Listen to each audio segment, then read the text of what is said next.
We all have a sense of what it feels like to be an insider and an outsider because this is a normal part of life.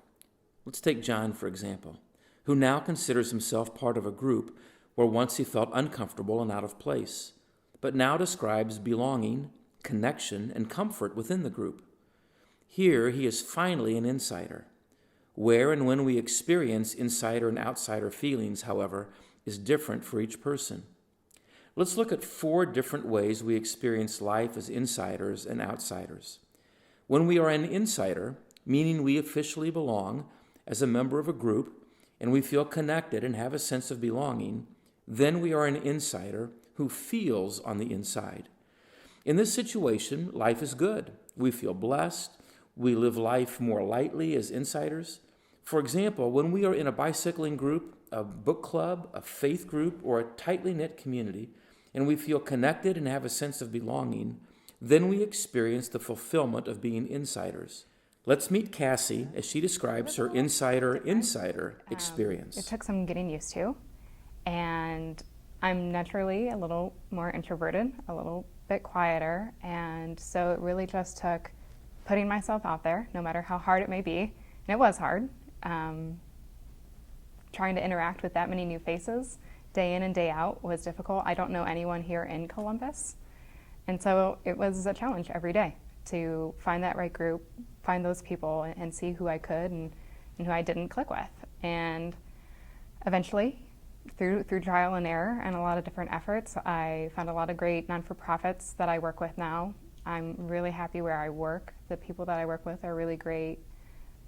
Just kind of the people you meet day in and day out of persistence and trial and error and living day to day.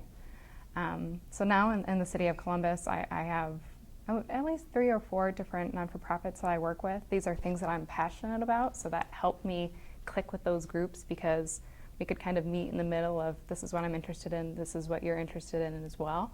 That helped with small talk, which I'm uncomfortable with as well, of at least we can talk about this. With work, it's just showing up every day and seeing the same people. Eventually, you just like the people you're around if you have to be around them. And opening yourself up to new things. Columbus is a very diverse city. I've tried things I never thought I would try before, particularly with food.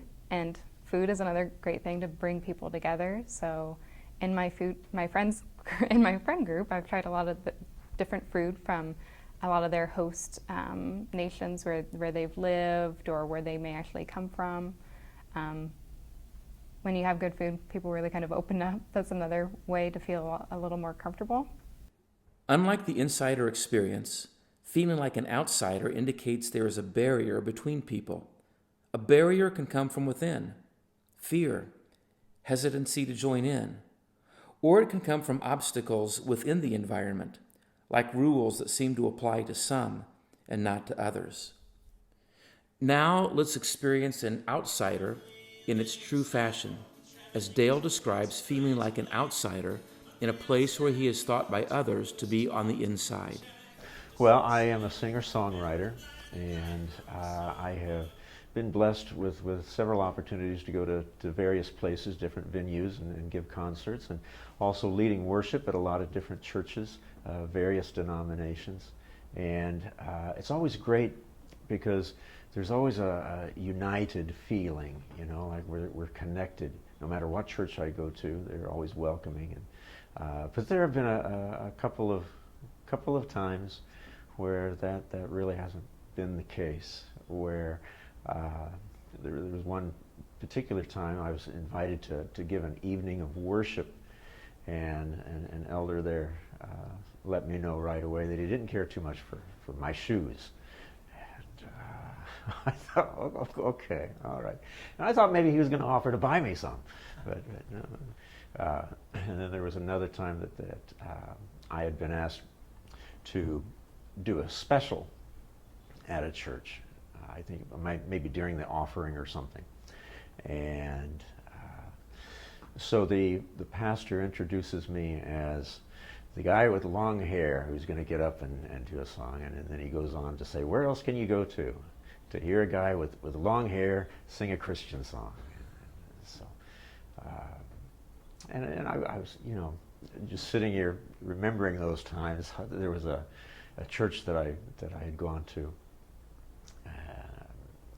and after the service, somebody in the congregation, an elderly man, walked up to me and said, "So, are you a hippie?" And I thought, am I supposed to answer this? I said, well, if you think I am, then maybe I am. Who knows? He said, well, I was just wondering. And I said, okay. He said, we get all kinds here. I said, oh, that's good. That's good. That's the way it should be. So. In the next example, Elaine describes how she is an outsider of a group, but becomes comfortable and accepted as an insider. Her relationships have built over time, and she finds herself in a gracious environment. Well, I've been doing a jail ministry with a friend of mine for a number of years now, and she had started about a year ahead of me, and when I joined her, I can remember that first night so well because I was excited because I thought it was something God had led me to, but I was just being wired the way I am. I was also very nervous and anxious because I kept wondering, will these women see me as some do-good church lady just coming in to change them? And so those were the thoughts that were going through my mind as I went in, but just the opposite. The women were so warm and welcoming and fun and funny. And I just remember thinking, it's just like talking to my friends. And I was hooked. And over time, I think we just built a level of trust. And we went in with a Bible study, but we talked about everything. And they would bring pictures of their kids or their families or their dogs, and we did the same, and they were interested in what we were doing. And we talked about sports and school and recipes, and I just think it was a time of getting to know one another. And even the officers who would take us back and forth to the classroom would often comment that what we did helped them also. And so it was just about building relationships. And I think that going in, I felt like an outsider, and it wasn't long before I felt like an insider. And I think that, I've learned many things from that ministry, but one thing I think is that when you get to know one another and let other people get to know you, the idea of insider-outsider just goes away, and we're all in this together. Outsiders ask themselves, what's it take to get on the inside? What costs or sacrifice must I make to become an insider? And if I discover insider challenges I don't really care for, then what? Meet Ruby and discover how she found herself as an outsider looking in. I just want to tell you about the story when we belonged to a certain church, and the boss of sororities donated food, and I did the cooking for the poor people who come to the food pantry on a Saturday. And we did it once a month, and we done it for about probably 5 or 6 weeks. And then some of the older ladies that had been from the church was there, and they decided that we might need some supervision, with all the people.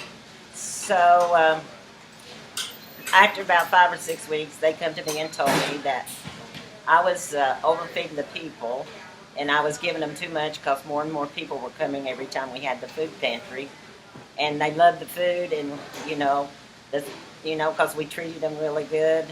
And she said that we shouldn't serve them that much food because we wasn't there to serve food. We was there to serve the soul.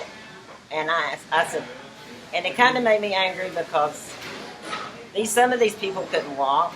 Some was on crutches, some was on canes.